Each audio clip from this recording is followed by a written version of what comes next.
Hello, നമ്മളിപ്പോൾ ഉള്ളത് fort മൈതാനിലാണ് കേട്ടോ. നമ്മുടെ ഒരു ഫ്രണ്ട് ഇന്ന് ഓൾ കേരള റൈഡ് പോവാണ്. അപ്പോൾ അതിൻ്റെ ഫ്ലാഗ് ഓഫ് സെറമണിയാണ്. ഒരു 7 മണിക്ക് നമ്മൾ സ്റ്റാർട്ട് ചെയ്തു. അതുപോലെ തന്നെ ഇന്നത്തെ ചീഫ് ഗസ്റ്റായിട്ട് വന്നിട്ടുള്ളത് സൗത്ത് പോലീസ് സ്റ്റേഷനിലെ സർക്കിൾ ഇൻസ്പെക്ടറാണ് കേട്ടോ.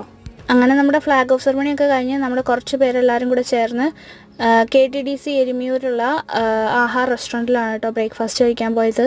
അതുപോലെ തന്നെ നമ്മളൊരു 9 മണിയാകുമ്പോൾ ബ്രേക്ക്ഫാസ്റ്റ് കഴിച്ചു. അങ്ങനെ ഒരു കോഫിയും കുടിച്ചു. അപ്പോൾ നമ്മൾ ഇന്ന് ഓൾ കേരള പോകുന്ന നമ്മുടെ ഫ്രണ്ടിൻ്റെ മെസ്സേജ് നമുക്ക് കേൾക്കാം. ഉദ്ദേശം എന്താണെന്നുണ്ടെങ്കിൽ ആക്ച്വലി ഞാൻ ഓൾ കേരള റൈഡാണ് പോകുന്നത്. ഇപ്പോൾ വയനാട് ഒരു ദുരന്തം നടന്നിട്ടുണ്ടല്ലോ. അപ്പോൾ അതിൻ്റെ ആഫ്റ്റർ എഫക്ട്സ് ആയിട്ട് അവിടെ കുറേ നാശനഷ്ടം സംഭവിച്ചിട്ടുണ്ട്. അപ്പോൾ അതിന് ഒരു കൈത്താങ്ങായിട്ട് റീബിൽഡ് വയനാട് എന്നുള്ളൊരു ക്യാമ്പയിനായിട്ടാണ് ഞാനിപ്പോൾ ഓൾ കേരള റൈഡ് പോകുന്നത്. തിരുവനന്തപുരം പോയി അവിടെ നിന്ന് കാസർഗോഡ് പോയി ലാസ്റ്റ് വയനാട് എത്തുന്ന പോലെയാണ് റൈഡ്. അങ്ങനെ നമ്മൾ ഇവിടുന്ന് കുറച്ച് ഫോട്ടോസും വീഡിയോസൊക്കെ എടുത്ത് നമ്മൾ നേരെ പോയത് കുതിരാൻ ടണലിലേക്കാണ് കേട്ടോ. അപ്പോൾ അവിടെ എത്തി നമ്മളുടെ ഫ്രണ്ടിനെ നമ്മളെല്ലാവരും സ്നേഹത്തോടെ യാത്രയാക്കുകയാണ് കേട്ടോ ചെയ്തത്.